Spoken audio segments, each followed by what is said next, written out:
Tottenham, at least before last season, were always a team that you could count upon to finish in the higher places in the table.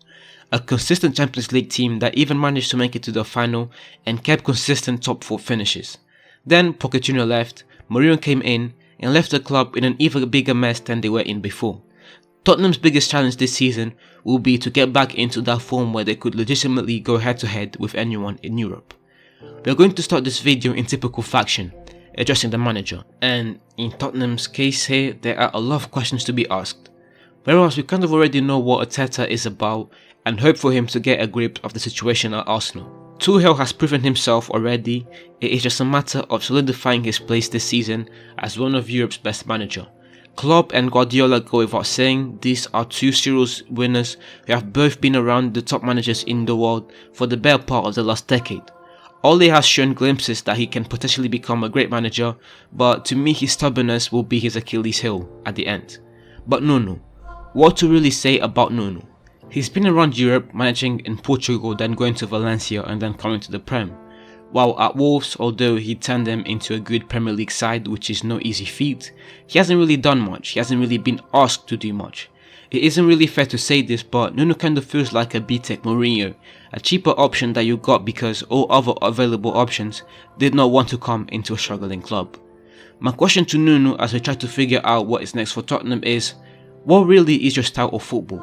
Which formation are you going to use, and how are you going to accommodate it to serve the talent in this team? Even under Pochettino, Tottenham played under a variation of formations.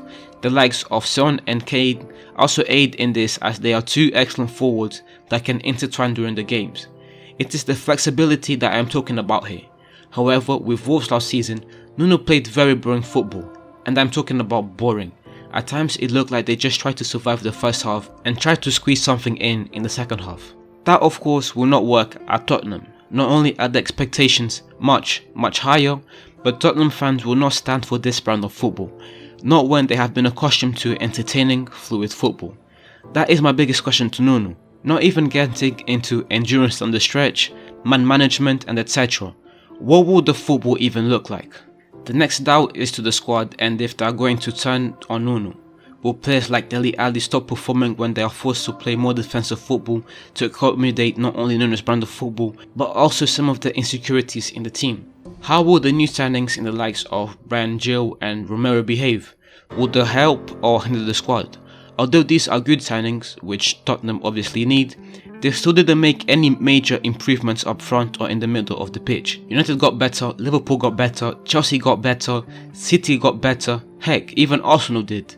Tottenham cannot hope to get to those positions when they have not made any improvements to close the gap.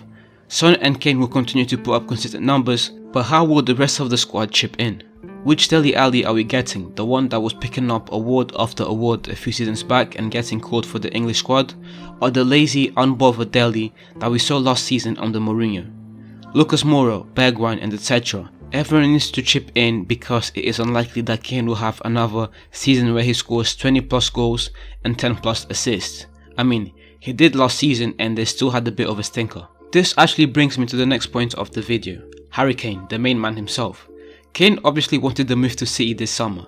Unfortunately for him and us fans of good football, it did not happen. I don't think that this will affect Kane's football this season because he is a very professional player, but it does, however, I believe, hinder the whole process of getting Tottenham back into those competing spots.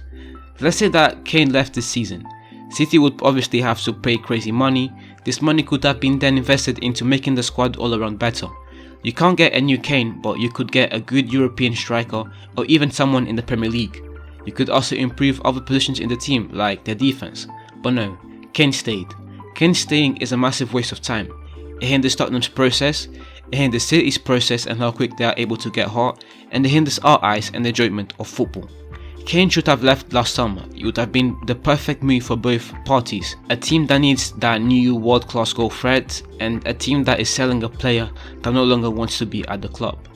Tottenham are in for a long ride this season, but regardless of what happens, I still think that having a bad season would be better for Tottenham. I know I am getting a bit off topic here, but it's like having that toxic girlfriend around.